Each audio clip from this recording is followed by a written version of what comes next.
What up, DC Gang? It's your boy DreadHawk. It's your girl Cash. Back with another video gang, Yes, man. yes, Hey, yes. what's up? Hey, we got some Brixton versus Peckham. Hope I said that right. Brixton versus Peckham, most infamous beef in London. Damn. You know, it's about to get crazy all all over again. You already know what time it is. Y'all told us to do this one, so we about to get down and do this. So make sure y'all also put down in the comment section other videos y'all want to see from us. Y'all say other stuff than London and stuff too. Make sure you put that down in the comment section and put the video so we know what to react to. You know what I'm saying? So other than that, if y'all didn't subscribe already, man, make sure y'all subscribe, go to the post notification bell. You ready to get into this? Let's get into it. Poppin'.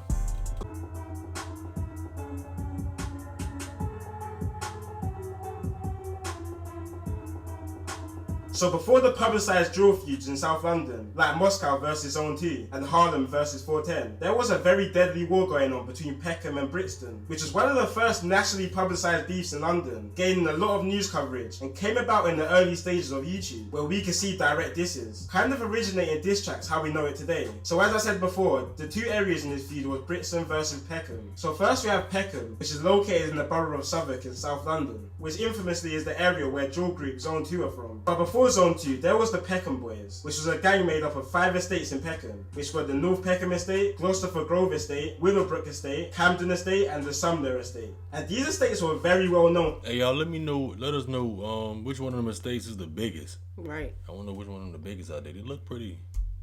Look pretty big. Yeah, it look big out there. Boys, which was a gang made up of 5 estates in Peckham, which were the North Peckham Estate, Gloucester Grove Estate, Willowbrook Estate, Camden Estate, and the Sumner Estate. And these estates were very well known for how bad they were. They suffered massive unemployment and crime, and were very deprived. They pretty much were neglected by any law enforcement and government as well, and was even called Pechnam, which is a hybrid between Vietnam and Peckham, comparing the area to the Vietnam War due to how much violence was there. Throughout the Peckham Boys gang, there were different... They said they compared the Vietnam War to how much violence was going on down there. God. So you already know how they getting busy. You already know how they getting busy for real. That shit crazy for real. You getting compared to a war? A war.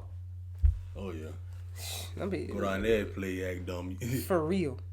Comparing the area to the Vietnam War due to how much violence was there. Throughout the Peckham Boys gang, there were different sets, like the Firehouse Crew and YBP, or Younger Peckham Boys. There were also a couple of Jamaican Yardie gangs in Peckham, like the Sunrise Crew and the Spanglers as well. And on the other side of the feud, we have Brixton, which is about an 11-minute ride from Peckham, and is located in the borough of Lambeth. Brixton's main gang in this feud was called the Gas Gang, who was a gang from the Angel Town estate. And these guys were the most violent gang in the Brixton area, and were even responsible for 3/4 of violent incidents in Brixton in 2012. The Angel Town estate, where Gas Gang is from, probably has the richest history of gangs in London, with many different generational gangs being bred from this estate, like the PDC gang in the 2000s who dominated the estate. Nowadays it's the Get Back gang or 150 who take on the estate. But let's take it back a minute to 2008, where Peckham who have Get Back gang or 150, like the PDC gang in the 2000s who dominated the estate. Nowadays it's the Get Back gang or 150. So they got a Get Back gang too. Oh, okay. They got Chicago. Yeah, I thought they was comparing it to Chicago, but okay. What are we saying?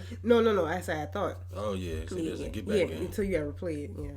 Like the PDC gang in the 2000s who dominated the estate. Nowadays it's the Get Back gang or 150 who take on the estate. But let's take it back a minute to 2008, where Peckham, who I first mentioned, was deep in a decades long with a gang called the Ghetto Boys, who was a gang from Lewisham in South London, which was a crazy war in itself, and I'll definitely do a video of that in the future. But in 2008, after decades of back and forth between the Peckham and Lewisham gangs, the younger generations in both gangs agreed to an alliance, which was fully solidified during the Notting Hill Carnival in August 2008, when 180 members from both gangs organised a link-up at the carnival. The link-up was actually intercepted by police, because the police thought the two gangs were linking up to fight each other. But as Peckham's relationship with Lewisham got better, their relationship with Brixton started to worsen. See, historically, Brixton and Peckham... Hey, what really you think the police was going to do if they was linking up to do something? Right, what are we going to do? There's so much people out there. Yeah, I don't think the police force ready for them boys like that, man. God, them boys came together for a different thing. Right, and they been gonna link up and do what they gotta do. Yeah. Shit. Police weren't ready for that, people. Lewisham got better. Their relationship with Brixton started to worsen. See, historically, Brixton and Peckham have always had a feud, even dating all the way back to the 1950s, where local schoolboys from both areas would clash, which was even more hostile after immigration, because Peckham was filled with mainly African immigrants, while Brixton was filled with mainly Caribbean immigrants. So there's always been big culture clashes there. But as I said, in 2008, the war between Brixton and Peckham was starting to become a lot more heated, and these were times where guns were much more accessible than what they are now. It wasn't uncommon for a gang member to be rolling around with a gun, just like how nowadays most gang members roll around with knives. So there was a lot of back and forth shooting between these areas. In one instance, members from a Brixton gang called OC, who were heavily allied with Gas Gang,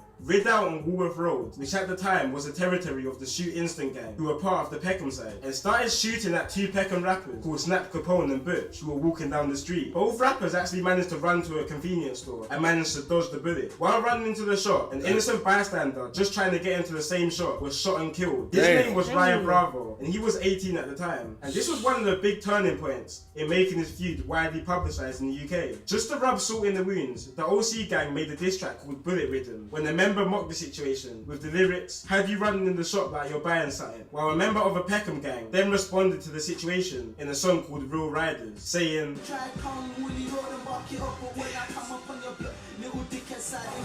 obviously referencing when Brixton members shot up Woolwich Road, which are some of the early examples of UK diss songs, referencing real moments that have happened on the streets, bringing more publicity to the feud. And the people who are up to date with London's street situation at the moment will probably be quite confused, because Woolwich Road actually beats Peckham now, but that's a whole nother story to get into another time. So yeah, after this Woolwich Road shooting, many diss tracks were going back and forth between the gangs, as well as shots. In the same year of 2008 in October, Brixton older members got the drop on a Peckham member's house called Terms, and waited in a parked car outside his house. When Terms appeared outside his house, they shot him on his doorstep, leaving him to die. Terms was a member of the When Terms appeared outside his house, they shot him on his doorstep, leaving him to die. Terms was a member of the SN1 gang in Peckham, which stands for Spare No One. And this is the same gang that the famous rapper Giggs was part of. And Giggs pays respect to Terms sometimes in his songs. It didn't take more than a month for Peckham to respond to this though. In November, Peckham members got the drop that some members from the Brixton gang OC were clubbing at a nightclub called SE1 in Bermondsey, South London, and pulled up to the club, shooting Errol Davis close range in front of 2,500 clubbers. Which is even crazier because the murderer was never caught, despite there being thousands of witnesses at the scene. But these times, stuff like according to be like thousands of witnesses at the scene. 2,000. I think he said 2,500. And ain't nobody say nothing. Oh yeah, because I think they know somebody that said something. Or they probably happened to them too. Yeah, but they figure out who it happened to. And most likely, them boys always stay like certain gangs out there. Some people just have to, hey, don't say nothing. I ain't see nothing. That's the real thing when you be like, I ain't snitching. I ain't telling nothing. Right. That ain't worth it, bro. Right. 'Cause them boys gonna get your family and everybody. Everybody. Especially they know who you are. Shit, yeah, boy. Damn, boy. Because the murderer was never caught, despite there being thousands of witnesses at the scene. But these times, stuff like this wasn't uncommon, because there was low-level security and no cameras in some of the clubs in 2008, which is something you will never see in clubs in London nowadays. Quite recently, actually, in 2016, the police found the same handgun which murdered Errol Davis at the nightclub in the possession of a man called Andre Chambers, who lived in Woolwich, which is quite sus. It was also later found out that the same weapon which was involved in Errol Davis' murder was also involved in 2 other attempted murders and 1 murder. But Andre Chambers was never found guilty for the murders with little to no evidence, apart from handling the weapon. But that's not enough to go down for a murder. While this direct war between Brixton and Peckham was occurring, there were also a lot of separate gangs and areas who joined alliances with both areas. This was basically turned into some World War III stuff, the South London version. One set based in Old Kent Road, called OBY, in South London were affiliated with Peckham. But a dispute between the members started a feud between OBY and Peckham, resulted in OBY members joining Brixton in the fight against Peckham, which was fully signified in the track between the two gangs called Brooklyn to Baghdad. But OBY went off to a bad start in his feud after losing one of their younger members called Baby Ryder. His real name was Sunday Essia, and he was a 15-year-old orphan from Nigeria after his mum and dad both died when he was younger. And he started to get involved in the South London feud. Before he was stabbed, he pulled out an imitation firearm on 4 rival members. When they realised it was fake, they chased him through a park while he was screaming for his life. Bruh, damn, the whole thing is crazy. Both of his parents already gone. Right. He 15. So basically, he had like nothing and nowhere to go, so he had to rely on joining the gang to do that. But then you pull out an imitation strap, right, to some rivals, right? And you thought that they wasn't gonna realize that. They didn't realize, that was fake. Damn, boy. I guarantee they don't got him. Firearm on 4 rival members. When they realized it was fake, they chased him through a park while he was screaming for his life, begging his killers not to kill him and spare his life. But he was ultimately stabbed 9 times and left to die. So after the back and forth in 2008, Brixton and Peckham was literally a no-go zone. And me personally, growing up as a kid around these times, despite me not actually living in the area and being too young to understand all this stuff, I just knew Brixton and Peckham was a place you do not go. Even the Member of Parliament of Peckham at the time, Harriet Harman, would wear a bulletproof vest and have security while she would walk through Peckham, further embracing the name Peckham. Then 2009 hit, and this was a big year for music from both sides, but especially from the Peckham side of things, when Giggs dropped a couple mixtapes and started putting some of his other members onto music, like Gunna D and Killer Kai. But Giggs was under a lot of pressure from the police at the time, who would cancel his shows, warn labels not to work with him, and even banned him from appearing in TV and radio, which is something we see a lot now with police taking down these drill music videos. Well, the reason why police were so onto Giggs is because the streets were crazy at these times, and Giggs' Peckham gang, SN1, were making headlines early on in 2009 when they executed the ex-member in broad daylight on a busy street because he fell out with the gang earlier on. This was a ticking point for police because it was seeming to the public at this time that the gangs had took control and could do whatever they want, which was essentially true. So police started gathering CCTV footage of previous rideouts from both Peckham and Brixton gangs in an attempt to take down some members. Police sent over this footage to Peckham members' lawyers as proof of their involvement in the feud, which a member then grabbed the footage of his lawyer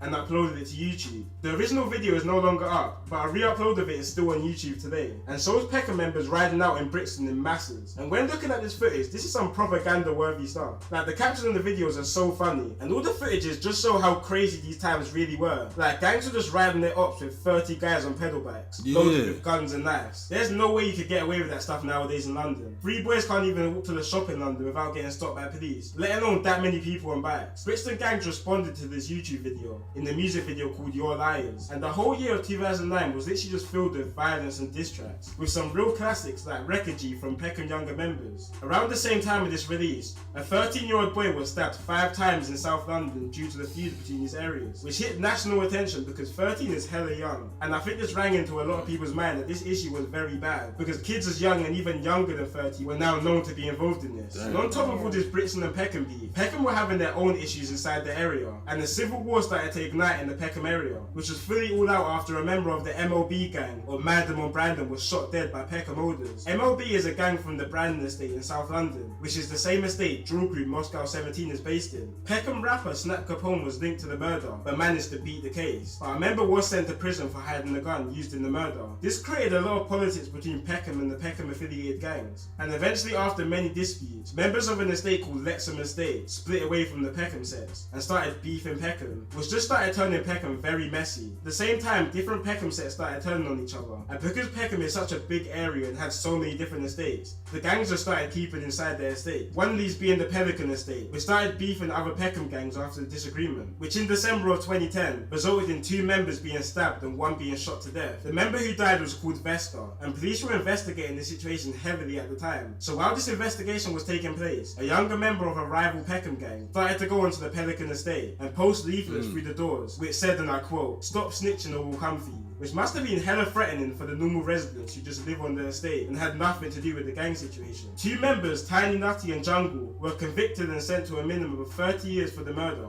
just before Tiny Nutty got booked for the murder of Esther. His older, who was called Nutty, was on remand in prison for a firearm charge. Around these times especially, it would be common for older members to have youngers, which would then take on their name essentially, just like how Tiny Nutty took on Nutty's name. A 17-year-old from Peckham was also on the same charge as Nutty for the firearm, but just like how gang hierarchy works, other members were pressuring the 17-year-old to plead guilty to the firearm charge, which would then allow Nutty to be freed. The 17-year-old refused though, which resulted in other members executing the 17-year-old by lowering him into a car and shooting him in the back of his head, and then burning the vehicle on the day of the court hearing. Nutty was accused of arranging the murder because of the conflicting stories they both were telling in court, and he looked even more guilty after officers found the lyrics in his cell saying, "Kill your co-defendant if he's snitching in court." Like, I don't think you could get any more bait than writing those lyrics. It's not even like it's a catchy line or anything. I think he was just screaming, "Please lock me up." And that's exactly what they done after finding him guilty of the gun charges and arranging the murder, which he is now serving 32 years for. Also, the Peckham rapper, who is known by a street name CS, was actually... So like basically he told on himself. Like, like screaming, like, lock me up. Like, got it in my music videos. I mean, go ahead and do what you gotta do. Right. Shit, he done did what he did. Right. That boy really lived that life out there. He do. You know what's happening there. Please lock me up. And that's exactly what they done after finding him guilty of the gun charges and arranging the murder, which he is now serving 32 years for. Also, the Peckham rapper, who is known by a street name CS, was actually caught and convicted for setting the car on fire after the 17-year-old was shot and killed, which he served 4 years for. So as you can tell, Peckham was just a mad area at these times. The civil war they were having was probably more active than their beef with Brixton ever was. One death that really shocked the area was the death of a respected member called Taz. He died during the chase when he crashed his motorbike. Family members put up a shrine of Taz where the accident occurred, where the ops then camped outside the same day of his death. And when a member called Little Groove visited the shrine, they shot him dead the same day. So Peckham was literally a no-go zone at this point. Like literally everyone was just beefing each other. And while all this madness was happening in Peckham, Brixton were having their own separate issues over in their camp. Gas Gang was starting to get heavily involved in beefs with a lot of surrounding towns, like Brixton Hill and Toast Hill, which are blocks of the famous drill groups 6-7 and 8-6. One murder that really started changing the dynamic of this beef was the murder of Toast Hill member Little Zach. It was 2011 and 5 Gas Gang members rid out in a school located in Toast Hill, waiting for Little Zach to come home from school. The reason the members targeted Little Zach is because he was involved in the stabbing of a Gas Gang member 2 weeks before this incident. When he came out of the school, the Gas Gang members chased Little Zach and stabbed him to death. He was only 15 at the time, and this resulted in a few separate gangs starting to turn on Gas Gang, like ABM, who was a gang located in Stockwell. At this point, literally everyone was beefing everyone. South London was just a very, very dangerous place, and when some murders would be committed, police couldn't even point it towards any specific gangs, just because it could have been so many different cliques. Like the murder of Azur Khan in 2011. He was attending the funeral of one of his Gas Gang friends when he was shot and killed at the burial, but no one has the faintest idea. Damn, boy, you go into a funeral and you get popped at the burial. I mean, that happened down here too, but that's just crazy to think about. You going to see one of your homies. Right. Just to get killed. Going to see one of your homies. God, this is... Yeah, and a lot of them... South London... Ooh. A lot of them got a lot of youngins down there getting involved because I guess they involved in that gang stuff. Yeah, it's like you gotta be like you in them areas. You gotta join. You gotta be in this lifestyle, man. And them boys having kids to raise kids up too, to keep it going, keep their name and stuff going. Like, right. Boy, that's deep, boy. It could have been. It could have been one of the many gangs in Peckham. It could have been members from Toast Hill, Brixton Hill, ABM, or just anyone from the borough of Southwark. There's just too many possibilities. These murders amped up the feuds between gas gangs and other areas aside Peckham, and it was getting to the point where both Brixton and Peckham had more issues on their hands rather than each other. In 2012, 3 gas gang members rid out on Stockwell looking for members of a rival gang called ABM. When they found the op inside the shop, they let off fire inside the shop, which missed the rival, but ended up hitting a 5-year-old, which left her paralyzed. This hit nationwide news, and this was really the beginning of the end for Gas Gang, because they started getting more monitored than probably any other gang at the time, which 2 years later resulted in a massive raid taking down some of the key members of the gang. Nowadays, Peckham and Brixton gangs are actually linked up, with both of them having the same ops, but compared to how it was back in 2011 to 2012, both areas have calmed down a lot, with mass surveillance and of course gentrification. If you go to some of the old blocks of Peckham, where murders, robbings and shootings would be a daily occurrence, it's crazy how now them same blocks are filled with white hippies with rich parents. But to be honest, that's like most of London now. Anyway guys, that's it for today's video. I might do a part 2 on this because I know there's some things that I left out. But either way, it's been your boy Kid Nerd and peace out. At the end, like that's most of London now, like rich, white. What do you say, man? Something he said at the end. I missed up. I was just over the vibe you'll be hitting and everything too. Right. So I missed up on that. Something he said at the end, saying something like that's what most of it now is. So I wonder if like the violence and stuff still. I mean, of course, it's still going on. Right. But that what he said at the end, I just can't remember what he said. So. Let me see. But yeah. Hey, y'all let us know, man. Yeah, let us know, especially at the end part. If y'all stayed in tune and watched it to the end, let me know that part he said at the end. He said that's what like rich and people. I guess he said rich people there now. So I don't know if they try to clean that area up or whatever, and then like trying to get all the gang violence and stuff going, or is it still going on? I'm pretty sure it's still going on. Yeah, Brixton. Yeah. They ain't just stop like that. They can move it, but they ain't gonna stop. That ain't gonna stop them boys. Exactly. Man. They too far in, man. Right. Brixton versus Peckham, most infamous beef in London, man. Y'all get down there and let us know. Well, voice your comments, voice your opinions about like the areas Brixton, Peckham. Let us know which ones y'all think is the worst, which one's the most dangerous. Right. Down in the comment section below. Don't forget to like this video, subscribe for more content from us, and y'all be safe out there, man. From the States to where y'all at, man. Y'all be safe, man. Anything else wrong? Hey, y'all, this your boy DreadHawk. And this your girl Kay. Catch y'all next one.